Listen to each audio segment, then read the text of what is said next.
What's going on, guys? It's Drake Allen here. We're back with another episode. This is episode number 3. We're changing our name. I'm going to change it to A&W Athletics. We got the Allen brothers, and behind the scenes, we got the twins. We got the Watson brothers. And honestly, I'm finding myself branching out to more stuff and wanting to talk about more things other than Oklahoma City basketball. But don't worry, we still have a segment divided in this podcast called Thunder the Up. So we're still divided specifically for that. But honestly, we're going to dive into that first segment right now. I want to talk about how rough. I wish I had a better message to tell you than what we left off on last time. But we're still on the same page. We've been going through a rough patch. We're 1-5, or we're 1-4 in our past 5 games. We're 4-6 in our past 10. So I hate to say it, but we're just still in the same spot. No, we're trash right now. We're playing bad basketball, that's for sure. But I'll dive into why I think that is. But I'm going to go ahead and tell you where the standings are as it sits right now if the playoffs were to happen tomorrow. Number 1 is Golden State. Number 2, Houston. Number 2 is actually Denver. Number 3 is Houston. Number 4 is Portland. All 4 of those franchises have actually already locked up a playoff berth. So regardless of what they do for the next 7 to 8 games, whatever it is they have on their schedule, there's 3 weeks left of ball, they're in no matter what. They can shit the bed for the next 3 weeks and they're fine. But behind them in the 5 spot is Utah. In the 6th spot is the LA Clippers. And 7 is us. And number 8 is San Antonio. We've been going back and forth with San Antonio. We're 7.5 games back at first place. Behind us, San Antonio is 8 games back in first place. So they're a half game behind us. They're on our ass, dude. I mean, we can't up. Number 2, I want to talk about LA Clippers. They're 6.5 games back from first place. So, I mean, we're right there. We could be in 5th or we can be in 8th. I mean, there's a real big swing of events depending on how it goes of where we could be. But if we don't get our right, we might not be in this thing at all. We might not even be dancing, period. So I think if you look at a lot of the stats, and I was talking with Nolan briefly before we jumped on here, there are a couple things that jump out at you immediately. It's Russell Westbrook's play. A lot of people hate Russell, which I don't get why he gets the public hatred he gets. Probably because he just hates the media. And so if you don't hate the media, it's like not giving your fan a chance for your fans to get to know you. So it's easy for him to get criticism in that moment. And if you really go to look at it even deeper, we're struggling in the post. You said something about Steven Adams to me. Well, Steven, at the beginning of the season, he was playing phenomenal and we were winning. Right. That's why we're at the top of the standings at the beginning of the season. But since then, Steven's numbers have gone down tremendously. And because of that, you can see it on the field. I mean, on the court. That's for sure. When we play a good center, it's tough. Mm-hmm. We get rocked around down low. We get pushed around, and you know Steven struggles because I think the other game he didn't even score more than 5 points. I don't think it was against Memphis, but it was the game before that prior. Maybe it was Toronto. But usually Jeremy Grant and Nerlens Noel tend to get a lot more playing time as of recent since the All-Star break because he hadn't been playing hot. Nobody's been playing good since the All-Star break. Since the All-Star break, I've written this down. Hold on. Give me 1 second. Since the All-Star break, we're 6-11. We're 6-11. We're just getting our ass kicked. It looks bad. We prior to I told you we're 1-4 in our past 5 games, but our losing streak, we had a 5 or 6 game losing streak. Where it was like we didn't know if we could win. And to be honest, if we didn't have Paul George, we wouldn't be in contention for this thing at all. We lost our last game against Memphis on Monday night. We lost. I think it was the final score was like 113-106. If you mind looking that up for me, Norm. Paul George to me is my Thunder player of the game. He had 30 points, 12 rebounds, and we still lost. So that we're getting that performance from our best player on the court, and we're still falling up short. 115-103 was the score. So we lost by 12. How many did Adams have? I don't mean to put my boy on blast, but I'm just going to go ahead and show you the productivity of the down low, where we're at in the post, Corey. It ain't good. I bet Steven didn't have more than He had 5 points. 5 points. 5 points. 5 Called points, 7 rebounds. I mean, I appreciate you cleaning up the glass. So you're telling me out of the 7 rebounds he had, I don't know how many were offensive, defensive. You don't even need to dive into that. Doesn't matter. Doesn't say it. But let's just say half of them. Let's say he got 4 opportunities. They were all offensive, 4 offensive opportunity rebounds. That should be 8 points right there, right? 4 times 2. Right. I mean, that's layups, right? He got 5 points. That ain't. I don't want to dive into that. I really want, because I want to look at the positivity. I'm going to look at the brightness. I'm going to tell you why I think we're going to be in a good position moving forward by the time playoffs comes. Because number one, it's easy to talk about the negativity, which I've addressed all of that right now to you guys. Number two, I'm going to go ahead and talk about how we've had the hardest schedule since All-Star break and what that's going to be able to do for us. Because everybody knows what we've done since All-Star break. We were 6-11. I'll tell you what we have remaining. We have 8 games remaining. 6 of them are at home. 2 of them are on the road.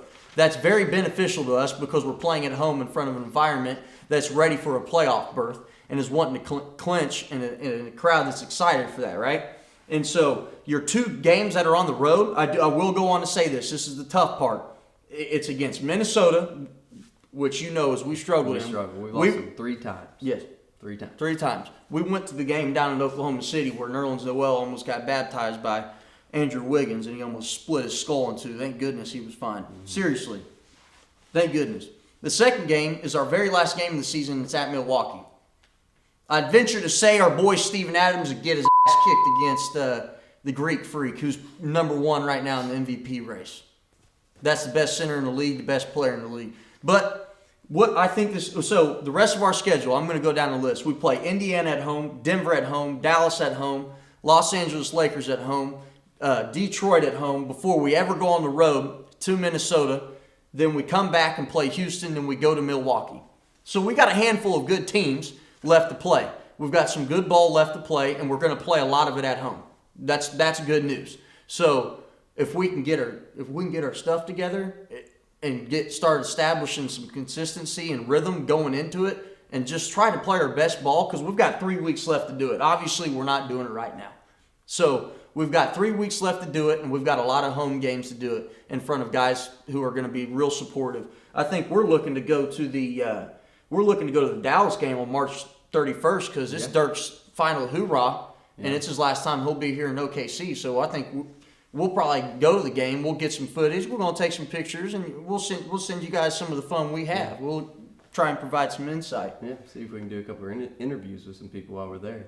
Probably put a couple of beers in Nolan and see if he can do anything stupid. Really, that's my main goal. We're going to drink some tequila before the game and have some fun. Yeah. That's my thunder the up part of this podcast.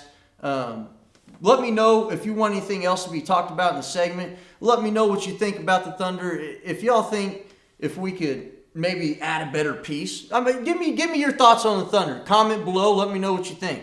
I want to dive into some other NBA news. I know everybody last night saw Nurkic leg injury. It was nasty. It was disgusting. They were playing against Brooklyn. He come up for a rebound or was going up or coming down. I can't remember. And his leg just split in 2. Very Gordon Hayward-ish like, very Paul George-ish like. You don't ever want to see that for a guy. You don't ever want to see that. No. You just pray he's all right. And honestly, I think he's going to recover. I don't know what the significant or how significant the injury is, because Hayward's was just a dislocation or a high sprain. Excuse me. I don't know if this is broke. I don't know the details. I don't know if they've MRI'd it yet. I don't know how quick his recovery time will be. But my guess is he's a pro athlete. He's going to get the best treatment with the technology being the way it is today. He's going to work his off at it. Like I said, he's a paid athlete. He's a professional. He'll be back. He'll at least have some sort of a return to the game of basketball. I hope he's the same person. I've been blessed enough to see Paul George come back a better guy.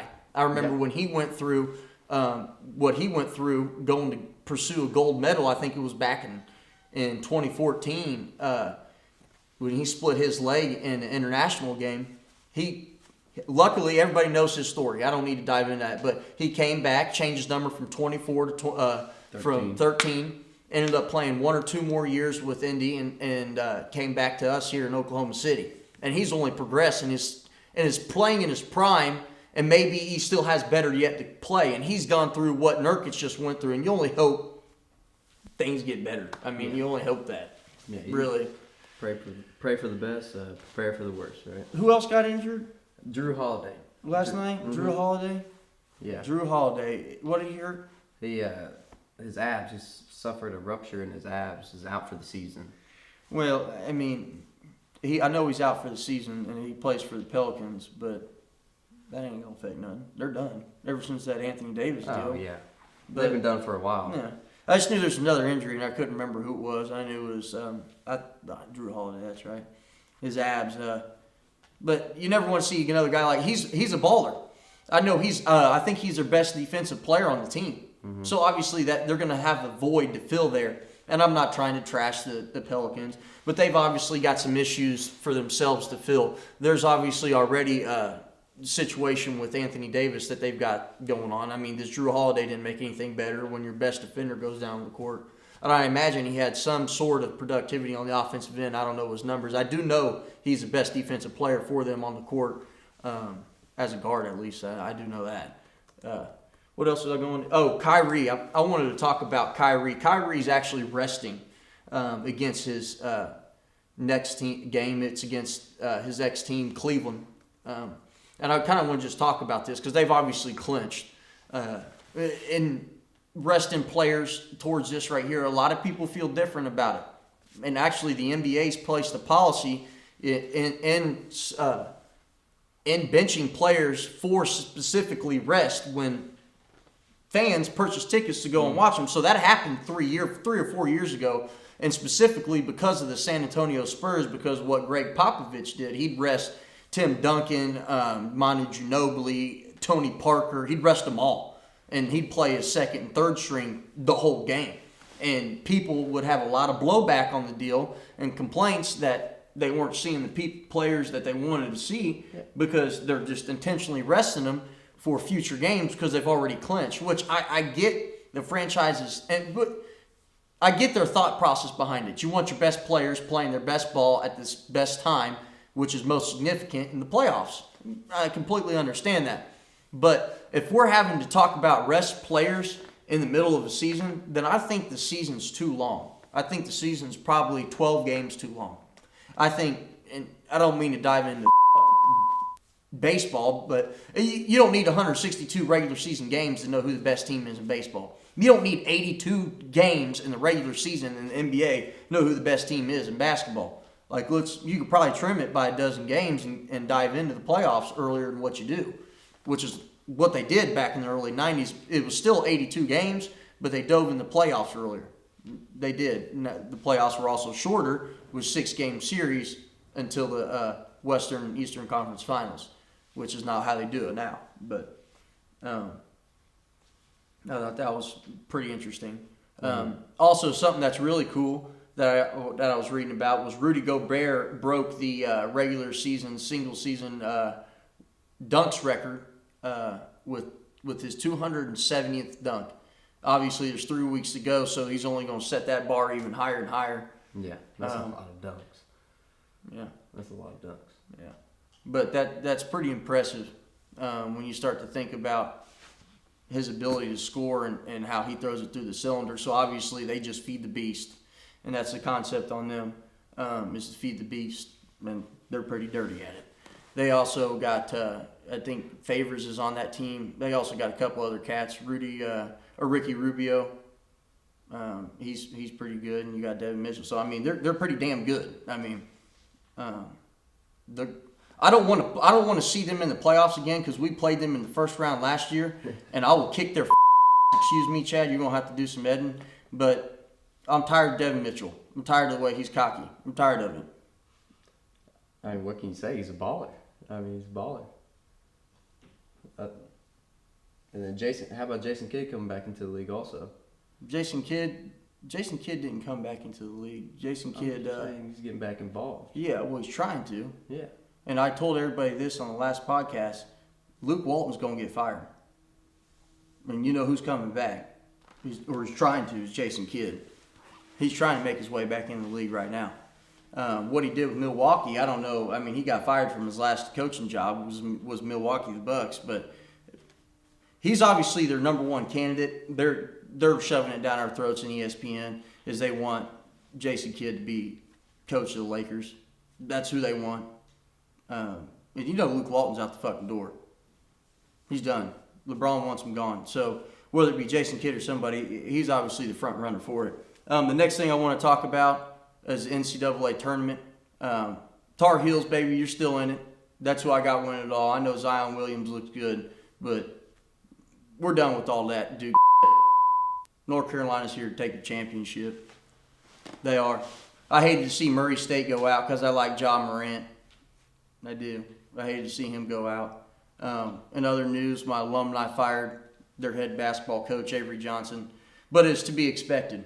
With everything that happened last year with Colin Sexton and them being indicted by the FBI with their paying scandal, it was supposed to happen. Not only that, he went 18-16 the year after he got done paying the player over $100,000. So, I mean, we all knew it was coming. He was in his fourth season.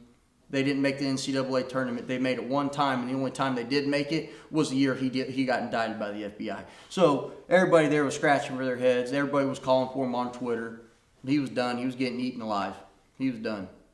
So, and also too to boot, we also had our best player, Kyra Lewis Jr., which is who I also mentioned in my last video, who was our best player, point guard. He just entered the NCAA transfer portal. So our best player is also gone as well with our head coach. So there's no telling where Alabama basketball is going. No telling. Hopefully we can go up. Hopefully we'll go get a good coach. Last time we were talking about getting the Wichita State coach. Joke's on us because he's still doing damn good. And he still is the head coach of Wichita. And they're still in NIT. I think they just beat Indiana tonight. So, yeah, they're doing good. Last thing I want to talk about is Rob Gronkowski retiring.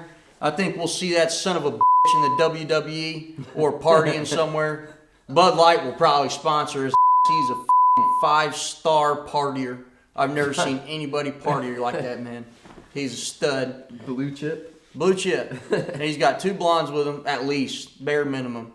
I mean, if you guys ever watch a Super Bowl parade, he shotguns more beers with Patriots fans. It's unreal. I'm trying to drink a beer with Rob Gronkowski. Maybe more. I mean, I don't know. I'm trying to party with him. No, you drink one, you're gonna be drinking more. Oh, that's yeah. for sure. I know he's crazy. That's it, guys. That's episode 3 of A&W Athletics. Say goodbye, Nolan. Tell them all goodbye. Peace. Corey, Chad, appreciate it. See you guys. We'll post another video probably on Thursday after we play the Pacers. We got business to handle. We got 4 or 5 straight home games. So, thunder up!